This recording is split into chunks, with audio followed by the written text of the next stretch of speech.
સ્થાનિક સ્વરાજ્યની ચૂંટણીની તારીખો જાહેર થતા જ રાજકારણમાં ઉથલપાથલ થવાનું શરૂ થઈ ગયું અને આ ઉથલપાથલ ચૂંટણીનું પરિણામ આવી ગયાના થોડા દિવસો બાદ સુધી રહેશે। દરરોજ કંઈક ને કંઈક નવી વાત, નવો વિવાદ સામે આવી રહ્યા છે અને આજના દિવસે ફરી એક નવો આક્ષેપ સામે આવ્યો છે। કોણે, કોના પર અને શું આક્ષેપ કર્યા, જાણીએ અહેવાલમાં। જય હિન્દ, VSI ટીવી ન્યૂઝ પર આપની સાથે હું છું નિધિ ગઢવી। રાજકોટ જિલ્લાના ઉપલેટામાં નગરપાલિકાની ચૂંટણીમાં ભાજપના 5 ઉમેદવારો બિનહરીફ થઈ ગયા છે, કારણ કે ગઈકાલે ઉપલેટા નગરપાલિકા ચૂંટણીમાં કોંગ્રેસના 5 ઉમેદવારોએ ફોર્મ પરત ખેંચી લીધું છે, માટે હવે ભાજપે 5 સીટ પર બિનહરીફ થઈ ગયું છે। અને આ સમાચાર સામે આવતા જ ધોરાજી ઉપલેટા કોંગ્રેસના પૂર્વ ધારાસભ્ય લલિત વસોયાએ આ બાબતે ભાજપ પર આક્ષેપો લગાવ્યા છે। ભાજપ દ્વારા કોંગ્રેસના ઉમેદવારોને ફોર્મ ખેંચવા એક ઉમેદવારને 10-10 લાખ રૂપિયા આપ્યા હોવાના આક્ષેપ તેમના દ્વારા લગાડવામાં આવ્યા છે।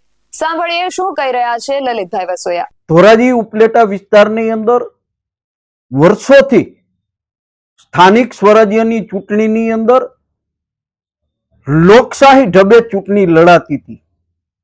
આ વખતે ઉપલેટાની અંદર ખનીજ માફિયાઓ, ગુંડાઓ અને પોલીસ તંત્રનો ઉપયોગ કરી અમારા ધારાસભ્યશ્રીએ એક રાજકારણમાં નવો ચીલો પાડ્યો છે અને કોંગ્રેસ પાર્ટીના 6 ઉમેદવારોના ફોર્મ એન કેન પ્રકારે પાછા ખેંચાવ્યા છે।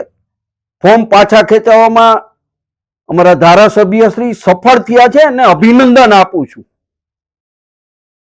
અને સાથે કહું છું કે તમારે આ રીતે ચૂંટણી લડવી હતી તો અમને કીધું હોત તો અમે પણ તમારી સામે તાકાતથી લડત।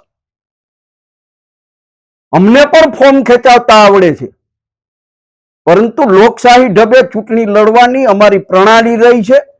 અમે કોઈ ઉમેદવારના ફોર્મ ખેંચાવવા માટેના પ્રયત્નો નથી કર્યા। ધોરાજીની અંદર ભારતીય જનતા પાર્ટીના એક ઉમેદવારે ફોર્મ ખેંચ્યું, પરંતુ એ ભાજપના આગેવાનોએ જ ખેંચાવ્યું છે, એમાં અમારો ક્યાંય રોલ નથી। ધારાસભ્યમાં હિંમત હોય તો પેલા પણ ચૂંટણી પહેલા 1 મહિનો અગાઉ ચેલેન્જ મારી હતી, ટીવી મીડિયા સામે કહ્યું હતું કે ધોરાજીની અંદર 36 ઉમેદવાર ઉભા રાખીને બતાવે તાકાત હોય તો। 36 પૂરા ઉમેદવારો પણ નથી રાખી શક્યા। ધારાસભ્યશ્રીએ, ભારતીય જનતા પાર્ટીએ અને સરકારે મળીને આ ચૂંટણી લડવા માટેનું પ્લાનિંગ કર્યું હોય એવું બહુ સ્પષ્ટપણે લાગી રહ્યું છે। હવે પછી આવનારી સ્થાનિક સ્વરાજ્યની ચૂંટણીમાં તમે જે ચીલા ઉપર ચાલ્યા છો એ ચીલા ઉપર ચાલવા માટેની અમારી તૈયારી છે। અને આવતી વખતે આ વખતે તમે ધોરાજીમાંથી તમારા ઉમેદવારોને લઈ અને 12 કેમ્પ કરવો પડ્યો। આવતી વખતે આખા મત વિસ્તારની અંદર ચેલેન્જ સાથે કહું છું કે સ્થાનિક સ્વરાજ્યની ચૂંટણીમાં તમે જે ચીલે ચાલ્યા છો, તમે જે નવી પ્રણાલી ઊભી કરી છે એ પ્રણાલી ઉપર ચાલવાની અમારામાં પણ તાકાત છે, ક્ષમતા છે। માટે ધારાસભ્યશ્રીને પણ વિનંતી કરું છું કે હવે તમે ચીલો ચાતરો છે એ ચીલા ઉપર અમે પણ ચાલશું અને તમારામાં તાકાત હોય તો અમને રોકીને બતાવજો। ખનીજ માફિયાનો કઈ રીતના ઉપયોગ થયો છે? ફોર્મ ખેંચવા માટે એક ઉમેદવારોને મેં સાંભળ્યું છે કે 10-10 લાખ રૂપિયા દીધા છે, ધાક ધમકીઓ આપવામાં આવી છે, ગુંડાગીરી કરવામાં આવી છે।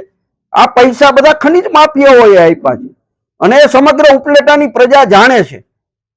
બેફામ પૈસાનો ઉપયોગ કરવો એ ધોરાજી ઉપલેટાની પ્રજા જાણે છે અને એની સામે પ્રજામાં પણ આક્રોશ છે।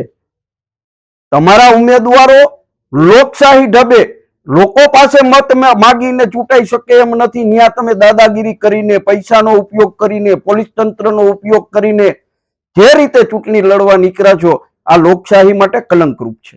પોલીસ તંત્રનો બેફામ દુરુપયોગ થઈ રહ્યો હોવાની વાત પણ તેમણે કરી। મહેન્દ્ર પાડલિયાના નામ સાથે જ તેમણે ચૂંટણીમાં ખનીજ માફિયાઓ, ગુંડાઓ અને પોલીસ તંત્રનો ઉપયોગ કર્યો હોવાની વાત પણ કરી। એ ઉપરાંત ભાજપના ઉમેદવારને સ્થાનિક નેતાઓએ ફોર્મ પાછું ખેંચાવ્યાના આરોપ પણ તેમણે લગાવ્યા।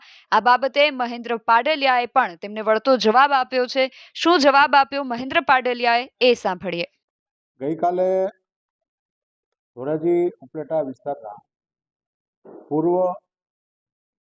ધારાસભ્ય શ્રી અને જિલ્લા કોંગ્રેસના પ્રમુખ શ્રી લલિતભાઈ વસોયાએ નગરપાલિકાની આ વખતની સામાન્ય ચૂંટણીમાં કેટલાક કોંગ્રેસના ઉમેદવારોએ એ ફોર્મ પરત ખેંચ્યા છે અને એમાં ભારતીય જનતા પાર્ટીની 5 બેઠકો ઉપલેટામાં બિનહરીફ થઈ છે. એ બાબતે કેટલીક આક્ષેપો કરેલા છે. એ બાબતે મારે કહેવાનું છે કે અત્યારે આપણે બધા જાણીએ છીએ, આજના રિપોર્ટ છે છાપાના, કે ગુજરાતની 196 બેઠકો ભારતીય જનતા પાર્ટીની ગુજરાતની 68 નગરપાલિકાઓની સામાન્ય ચૂંટણીમાં 196 બેઠકો બિનહરીફ જાહેર થઈ છે. જુનાગઢ મહાનગરપાલિકાની 9 બેઠકો બિનહરીફ જાહેર થઈ છે. તાલુકા પંચાયતની પેટા ચૂંટણીઓમાં 10 બેઠકો બિનહરીફ જાહેર થઈ છે. અને સમગ્ર ગુજરાતની અંદર ભારતીય જનતા પાર્ટીના ઉમેદવારો બિનહરીફ વિજેતા થયા છે. આજે કોંગ્રેસ વેર વિખેર થઈ છે. એની સામે લોકો સ્થાનિક સ્વરાજની અંદર જે કાર્યકર્તાઓ કોઈ પણ પક્ષમાં લડતા હોય એની વિષય એક જ હોય કે એ કોઈ પણ નગરપાલિકાના માધ્યમ દ્વારા એ સ્થાનિક સ્વરાજમાં સેવા કરવા માગતા હોય. તો એને ખ્યાલ આવી ગયો છે કે ભારતીય જનતા પાર્ટીના નેતૃત્વમાં કેન્દ્ર અને રાજ્ય સરકારની વિવિધ યોજનાઓ, કલ્યાણકારી યોજનાઓને કારણે વિકાસ થવાનો છે. નગરપાલિકામાં ખૂબ વિકાસ થવાનો છે. નગરપાલિકામાં સ્થાનિક સ્વરાજના જે યુનિટ છે એ યુનિટના માધ્યમ દ્વારા લોકોની સુખ સુવિધામાં વધારો થવાનો છે. તો સ્વાભાવિક જ અત્યારે કોંગ્રેસના ઉમેદવારોનો એક મત બન્યો છે કે કોંગ્રેસની અંદર રહી અને કોઈ પણ વિકાસ થઈ શકવાનો નથી અને બધા કોંગ્રેસના આગેવાનો ભારતીય જનતા પાર્ટીમાં જોડાઈ રહ્યા છે. આને કારણે જે કાંઈ લલિતભાઈ પૂર્વ ધારાસભ્ય શ્રીની જે હતાશા નિરાશાને કારણે એ આ પ્રકારના મનગઢત નિવેદનો આપે છે, એથી વિશેષ કંઈ નથી. લલિતભાઈ કહી રહ્યા છે કે મહેન્દ્રભાઈ બારડોલિયા રીતિમાં પૈસા લે છે, એના વિશે શું?